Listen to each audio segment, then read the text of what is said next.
Direktor Kancelarije za Kosovo i Metohiju Petar Petković u Istoku je posetio crkvu Svetog Petra i Pavla koju opslužuje paroh Nebojša Sekulić.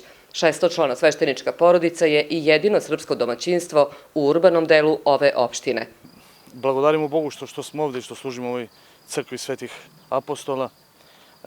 Zajedno s ovim narodom i s ovim povratnicima ovde obitavamo tu, hvala Bogu da ovde se čuju zvona i da eto služba se služi nedeljom i svakim crvenim slovom, tako da narod ima gde da dođe. U opštini Istok od povratničkih mesta je selo Dragoljevac sa 25 povratničkih porodica, među kojima i Sedlarevići, koji su se sa željom da ovde nastave život prekinut 99. godine vratili pre 6 meseci. A ovaj sam dolazak sada direktora i ministra, verujte da će to mnogo da znači i svi oni koji su se prelamali do sada, da li će doći ili ne, prevagnuće ova druga strana, podneće mnogi zahteve za pravljenje kuće. Kad završim fakultet za godinu dana, planiram da se vratim ovde u selo i da zdravlje Bože uz pomoć Kancelarije za Kosovo i Metohiju nađem posao ovde i ovde zastavim porodicu i ovde ostanem.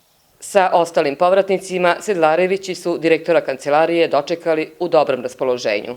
Ovaj moj dolazak i ova naša zajednička pesma treba da nas sve ohrabri da ovde opstanete i ostanete, jer nema ničeg lepšeg nego kad ste na onome gde ste rođeni, gde su vam vekovna ognjišta, jer tu sunce najlepše sija. Uslovi u kojima žive povratnici u Metohiji, međutim, nisu nimalo laki zbog brojnih problema i učestalih napada koji se dešavaju. Samo u selu Dubrava povratnik Radoje Pumpalović je u poslednjih 6 meseci pretrpeo 6 napada.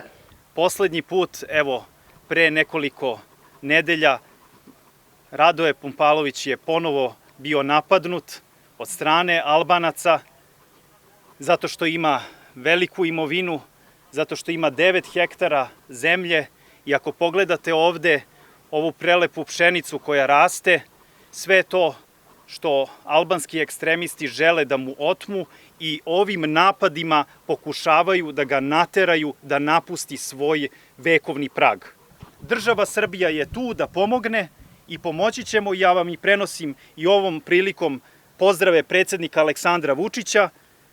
Znajte da ono prvo što ćemo odmah da uradimo, to je da postavimo video nadzor, da može taj da bude uhvaćen i procesuiran. A dobro znate da politika nekažnjavanja prostoru Kosova i Metohije između ostalog dovodi od toga da se daje vetar u leđa albanskim ekstremistima, da napadaju naše ljude, pogotovo ovde u Metohiji. Tokom posete Metohiji, direktor Kancelarije Petar Petković i potpredsednik Srpske liste Dalibor Jeftić obišli su Dom zdravlja u Osojenu, a u ovom mestu položili su i cveće kod spomen ploče posvećene svim stradalima na teritoriji opštine Istok.